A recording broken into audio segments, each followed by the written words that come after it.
നമസ്കാരം. PG police station മർദ്ദനത്തിൽ കുറ്റക്കാരനായ പോലീസുകാരൻ PM രതീഷിനെ suspend ചെയ്തു. ദക്ഷിണ മേഖല IG-യാണ് രതീഷിനെ സസ്പെൻഡ് ചെയ്ത് ഉത്തരവിറക്കിയത്.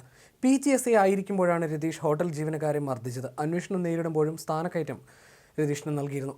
രതീഷ് കുറ്റക്കാരനാണെന്ന തൃശൂർ അഡീഷണൽ SP-യുടെ റിപ്പോർട്ട് 1.5 വർഷം പൂഴ്ത്തിവെക്കുകയായിരുന്നു. സംഭവത്തിൽ ആദ്യമായാണ് രതീഷിനെതിരെ നടപടി വരുന്നത്. 2023-ലാണ് PG പോലീസ് സ്റ്റേഷനിൽ സംഭവമുണ്ടായത്. രതീഷിനെതിരെ വകുപ്പുതല അന്വേഷണം നടക്കുകയും കുറ്റക്കാരനാണെന്ന് കണ്ടെത്തുകയും ചെയ്തിരുന്നു. അതേസമയം സസ്പെൻഷൻ മാത്രമായി ഈ നടപടി അവസാനിക്കില്ലെന്നും കൂടുതൽ വകുപ്പുതല നടപടികൾ ഉണ്ടാകുമെന്നും സൂചനയുണ്ട്. സംസ്ഥാനത്തെ ആഭ്യന്തര വകുപ്പിനെ ഉൾപ്പെടെ പ്രതിക്കൂട്ടിലാക്കിയ സംഭവമായിരുന്നു PG പോലീസ് സ്റ്റേഷൻ മർദ്ദനം.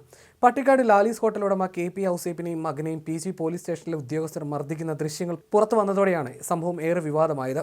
2023 മെയ് 24-ന് PGSA ആയിരുന്ന PM രതീഷിന്റെ നേതൃത്വത്തിലായിരുന്നു മർദ്ദനം നടത്തിയത്. ഔസേപ്പിനെയും മകൻ പോൾ ജോസഫിനെയും സ്റ്റേഷനിലെത്തിച്ചാണ് ഉദ്യോഗസ്ഥർ മർദ്ദിച്ചതും അപമാനിച്ചതും. 1.5 വർഷത്തെ നിയമ പോരാട്ടത്തിനൊടുവിലാണ് വിവരാവകാശ നിയമപ്രകാരം ഔസേപ്പിന് സ്റ്റേഷനിൽ നടന്ന മർദ്ദനത്തിന്റെ ദൃശ്യങ്ങൾ ലഭിച്ചത്. വിവരാവകാശ നിയമപ്രകാരം ദൃശ്യങ്ങൾക്ക് അപേക്ഷ നൽകിയെങ്കിലും വിവിധ കാരണങ്ങൾ പറഞ്ഞ് തള്ളുകയായിരുന്നു. ഹോട്ടലിലെ ഭക്ഷണത്തെ ചൊല്ലിയുണ്ടായ തർക്കത്തെ തുടർന്നാണ് ഇവരെ സ്റ്റേഷനിലേക്ക് വിളിപ്പിച്ചത്. അന്ന് PGSA ആയിരുന്ന PM രതീഷിന്റെ നേതൃത്വത്തിലായിരുന്നു മർദ്ദനം.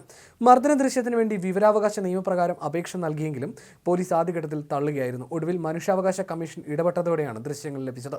1.5 വർഷത്തെ നിയമ പോരാട്ടത്തിനൊടുവിലാണ് വിവരാവകാശ നിയമപ്രകാരം ഔസേപ്പിന് സ്റ്റേഷനിൽ നടന്ന മർദ്ദനത്തിന്റെ ദൃശ്യങ്ങൾ ലഭിച്ചത്.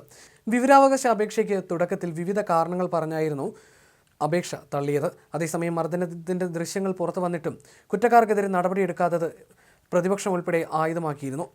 ഇതിനൊടുവിലാണ് ഇപ്പോൾ രതീഷിനെതിരെ നടപടിയെടുത്തിരിക്കുന്നത്.